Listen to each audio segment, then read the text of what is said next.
she growing Punja's onion again?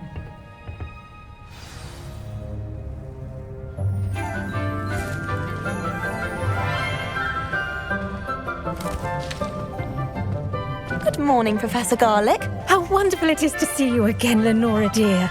Oh, here, you'll need these for today's class. A little treat for your auntie.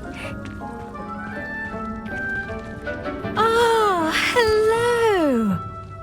Class, please welcome the newest rose in our garden. We do look forward to growing together. How thrilling it is to have everyone back together again. This year will be filled with enchantment and excitement, but the most important thing cultivated in herbology is knowledge. The prudent herbologist is no more afraid of the venomous tentacula than the bouncing bulb. Now then, today we will be acquainting ourselves with the mellifluous tuber known as the mandrake root. Accio.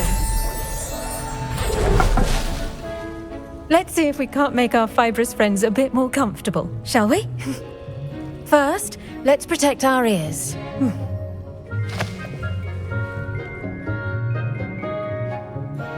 Now, everyone, grip their mandrake by the tendrils and give it a firm tug.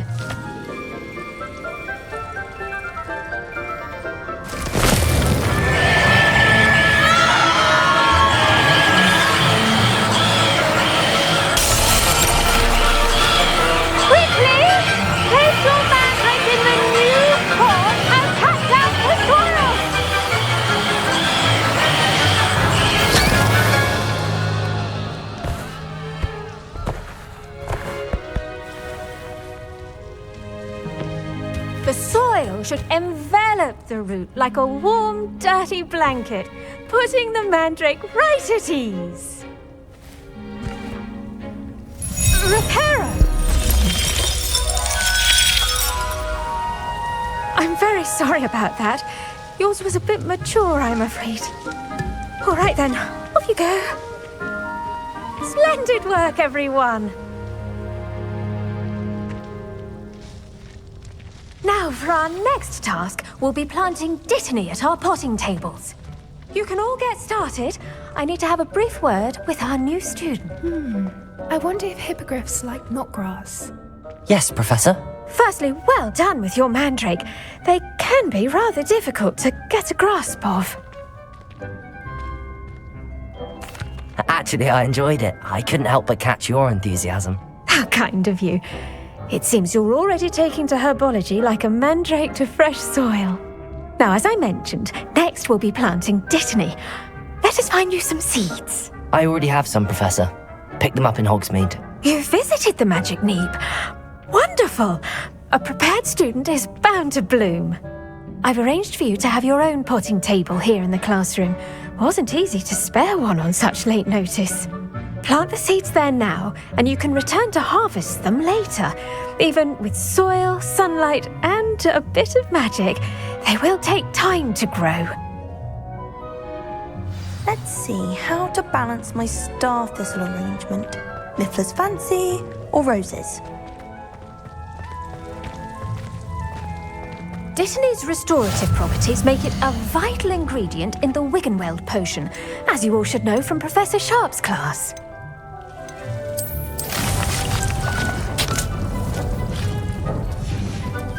Well done! Once it can be harvested, your dittany will be ready to use in Wiggenweld potion. I'll let Professor Sharp tell you about that. Now, what say we branch out? Introduce you to a different sort of flora, the Chinese chomping cabbage.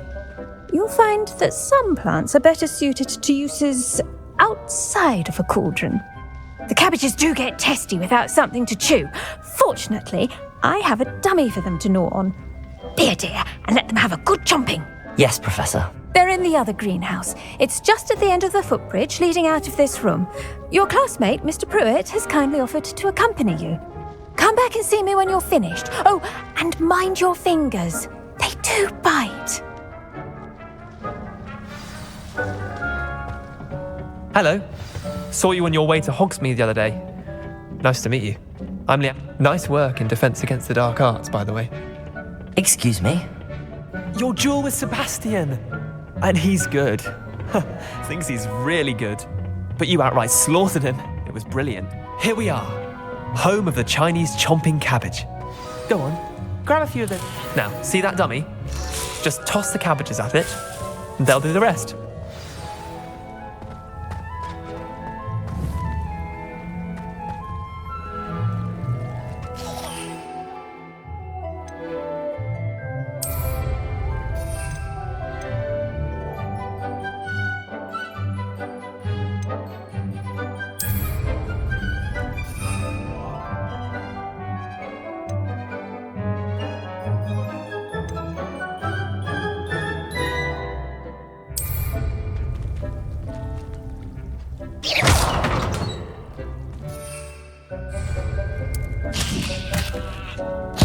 Look at that! I'll give them anything they can get their mouths on. Mum planted some in her garden last year to keep the gnomes out. Did save her the de-gnoming, but they left her honking daffodils in tatters. Vicious little bastards, aren't they? My kind of plants. Not like stupid booba tubers and bouncing bulbs. The kind of plants that just have your back in a fight. Not saying you can't go it alone, but, well, imagine that wasn't a dummy. I suppose they could prove useful outside of the greenhouse. Nothing wrong with a bit of backup, even if it is from a cabbage. It's chaos out there. Trolls in Hogsmeade and such. You can't be above throwing a cruciferous vegetable if necessary. Dogweed and deathcap has more of them, if you're keen. Other plants too.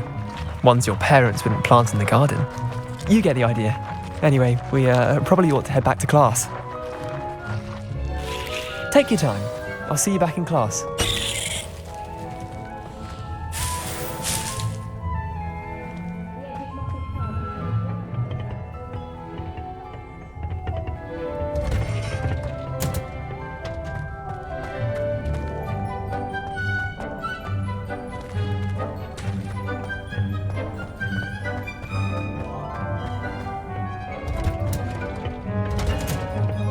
With that helpful reminder as to why we should always wear our dragon hide gloves, I shall end our lesson here. I tended to the Chinese chomping cabbages, Professor. Remarkable plants, aren't they? I hope they weren't too much trouble. Oh, don't see any bite marks or missing digits. And good, as you do seem to be quite green-fingered. Oh, I'm eager to see your skill in the soil continue to blossom.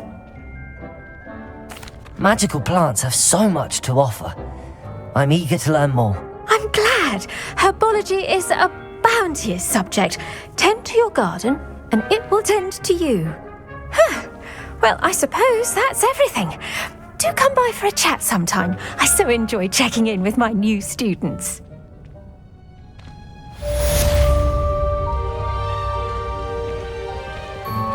Those mandrakes are really relishing their new pots. Only cost me my damned hearing.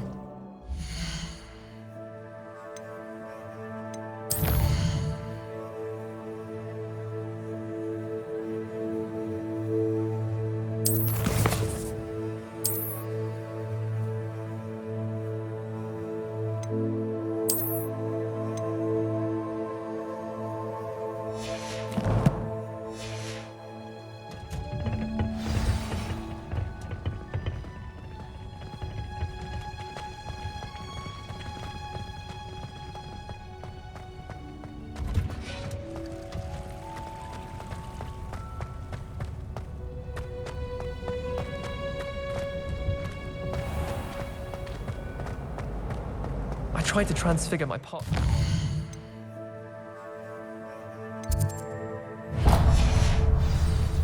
Once until now.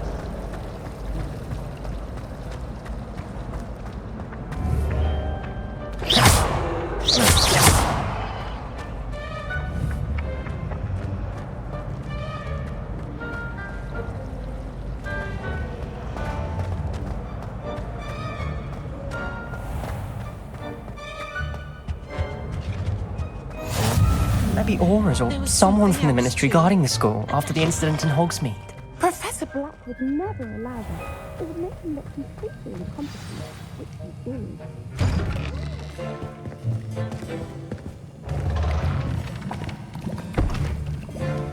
Potions is one of the most challenging and hazardous subjects taught at this school.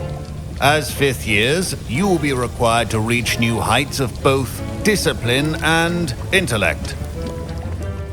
You will begin this term by brewing a Wigan-Weld potion. Mr. Takar, can you tell us why this particular potion might come in handy? Yes, Professor Sharp. The Wigan-Weld potion can be used to sterilize and even heal a variety of injuries. It can heal some injuries, but not all. Points for Ravenclaw. Before today's class is completed, each of you will have brewed a Wigan-Weld potion of your own. You never know when you might need it. Please begin.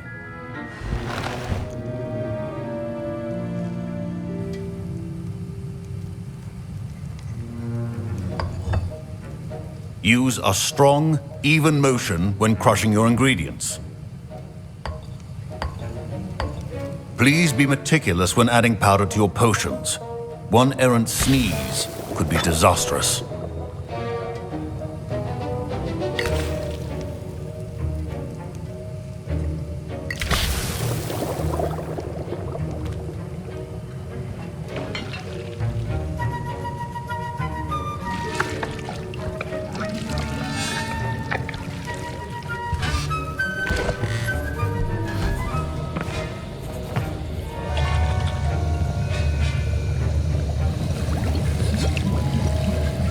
I see most of you have not forgotten how to stir.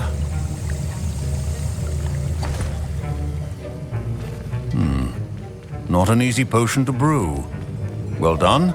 And from what I hear of your recent exploits in Hogsmeade, you'd also do well to practice brewing the defensive Edurus potion. Professor Weasley had you acquire the recipe from J. Pippins, correct? Yes, sir. Good. For the moment, you can find the ingredients you need in my office. But in the future, you'll be expected to provide your own ingredients. Some can be harvested from the plants you grow in your herbology class, and rarer ones can be purchased. Others, however, may be harder to obtain, and will require you to be a bit more resourceful. Come and see me when you've finished brewing, and we'll see if it was skill or luck the first time round. My parents considered keeping me home from school this year after the rumors of a goblin rebellion. Did I hear Professor Sharp say that you have permission to go into his office? Yes, but why does that matter to you? Brilliant! And it matters because you can be a part of something truly creative. I'm Gareth, by the way. Gareth Weasley. Bit of a prodigy with potions, if I do say so myself. Pleasure to meet you. Wait, are you related to Professor Weasley? She's my aunt. Keeps too close an eye on me for comfort. Ugh. But she can't be everywhere. Listen, anyone with a troll-sized brain can brew an Edurus potion. I'm working on something that's certain to be spectacular. I'm just missing one tiny last ingredient that will add that extra spark. I suspect that's where I come in. You're as clever as I'd hoped. I simply need a single Fwooper feather. As you'll already be in Sharp's office with his permission, perhaps you could grab it for me. I'll get you the Fwooper feather, as long as you're certain Sharp won't miss it. I assure you he won't. Fwooper feathers aren't that valuable. Wait until you see what I'm brewing. Hurry back to me when you have the feather.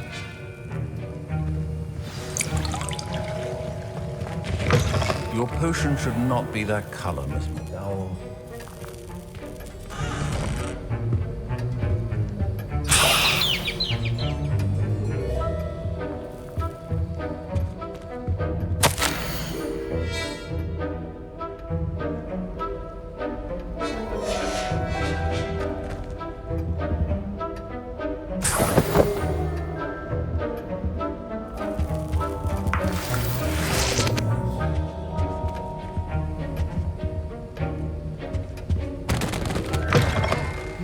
Potion stations organized and free of clutter. Here's the Fwooper feather you wanted. Brilliant! Thank you! This is going to take a moment to brew. You should get back to brewing your Endurance potion, and I'll tell you when this concoction's finished. Should you chop the Dittany or crush it? The wrong answer could result in the unfortunate loss of your eyebrows.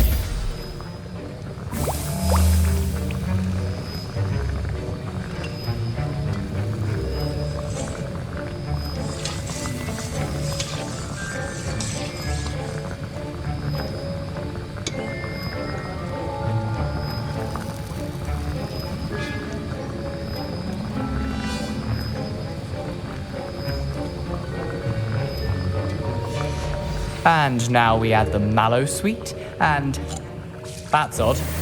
What's happening? Wait, it's not supposed to. Ah! Get it! Oh! Dragon Dog! What happened? Well done, Gareth. What now, Mr. Weasley? Sorry, Professor. That'll be points from Gryffindor. Again. Mr. Weasley did not do this on his own. His accomplice will answer to me as well. I brewed an Endurance potion as you asked, Professor. I'm surprised you had the time. You seemed rather busy helping Mr. Weasley brew chaos. I'm not sure what you're talking about, Professor. You will not earn favor with me by failing to take responsibility for your actions. I suggest you heed my warning. As for the work you did today at your own cauldron, I will say you've done well. I confess I was skeptical given the advanced nature of this class and the fact you're a new student. I'm glad I was able to meet your expectations. A rare occurrence. And you do well to remember that you're not a potions master quite yet. In addition to having a solid grasp of how to combine various ingredients, you should gain an understanding of the ingredients themselves. Pay particular attention in herbology. The plants you nurture there are often essential to the potions you brew here. Now, I recommend that you find a safe location in which to practice brewing. You cannot leave a hot cauldron simply anywhere. That'll be all. I think each of us has had enough excitement for one day. Class is dismissed.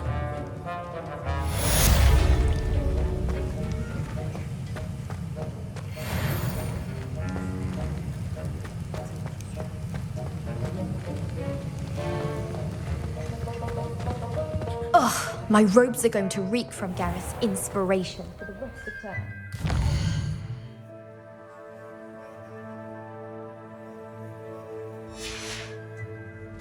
Heard you're defending Hogsmeade against trolls. You know, there is such a thing as trial.